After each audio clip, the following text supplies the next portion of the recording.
Have you ever felt like your partner doesn't love you the way you want to be loved? Maybe you want more hugs, more sweet words, more time together, but instead they show love in a way that doesn't quite hit home.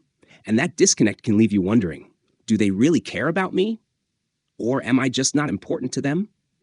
But the truth is, the issue might not be about love at all. It might be about language, specifically love languages. Welcome to Mental Architecture, where we explore the inner workings of the human mind, behavior, and relationships. In today's video, we're talking about a common challenge in relationships, why your partner doesn't express affection the way you want, and how you can handle it without resentment or distance. Let's start with a powerful idea. Love isn't always spoken in the language you understand. Dr. Love, Gary Chapman's concept of the 5 love languages explains that people tend to give and receive love in different ways. Words of affirmation, quality time, acts of service, physical touch, and receiving gifts. But when your love language differs from your partner's, it's easy to feel unloved, even when love is present. It's like speaking French to someone who only understands Japanese. You're both trying, but you're not connecting. So what happens when you crave physical affection, but your partner shows love by doing things for you, like fixing the car or making dinner? Or when you want to hear "I love you" more often, but they think spending time together is enough? In these moments, it's easy to feel unseen or unloved, but it's crucial to recognize that their affection may simply look different from yours. This awareness is the first step toward building a stronger, more understanding relationship. Now let's break it down. 1. Identify your love language and theirs. Take the time to understand how you naturally give and receive love. Are you someone who needs quality time, physical touch, words of affirmation? Now ask, how does your partner show love? What do they do when they care? Chances are they've been showing you affection all along. You just didn't recognize it as love. This isn't about blame, it's about clarity. 2. Stop expecting them to read your mind. One of the biggest relationship pitfalls is unspoken expectations. You assume they should just know what makes you feel loved, but they don't. They're not ignoring your needs. They might not even know what they are. That's why honest, open communication matters. Try saying, "It makes me feel really loved when you hold my hand or tell me something kind. Can we try that more often?" You're not demanding. You're inviting them to love you more effectively. 3. Learn to recognize their love language.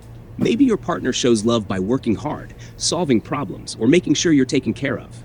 Even if it doesn't feel romantic, it's still love. When you begin to see their actions as their way of saying, "I care," you'll start to feel less empty and more appreciated. It doesn't mean you should settle for never having your needs met, but it does mean you stop overlooking the love that is there. 4. Appreciate what they do give. It's easy to focus on what's missing, but gratitude shifts perspective. Instead of thinking, "They never say nice things," try, "They do so much to help me. They're showing love in their way." Then build from there. Say thank you. Show appreciation. When they feel valued, they'll be more open to learning your language too. 5. Meet halfway. Love isn't about getting everything your way. It's about meeting in the middle. If your partner's love language is acts of service, show appreciation for those acts. And in return, ask them to try giving love in your language, even if it's outside their comfort zone. Mutual effort creates harmony. You don't need a perfect partner. You need a willing one. 6. Be patient. It's a learning process. Learning a new love language takes time. If you've ever tried speaking a second language, you know how awkward and slow it can be at first. Your partner might forget, miss the mark, or fall back into old habits. That doesn't mean they don't care. It means they're learning. And the fact that they're trying is already a form of love. Here's the bigger truth.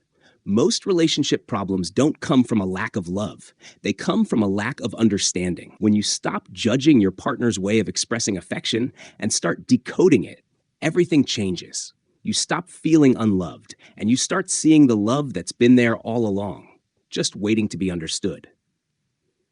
Real joy in a relationship comes when two people learn to speak each other's language. It's not always easy, but it's always worth it. Because the moment you stop expecting love to look a certain way, you begin to feel it everywhere. Now, I'd love to hear from you. What's your love language? And what do you think your partner's is? Drop a comment below, and let's start a conversation about how we can love more consciously. If you found this video helpful, share it with someone you care about.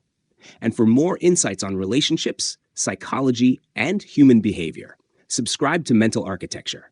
Let's build better connections, one insight at a time.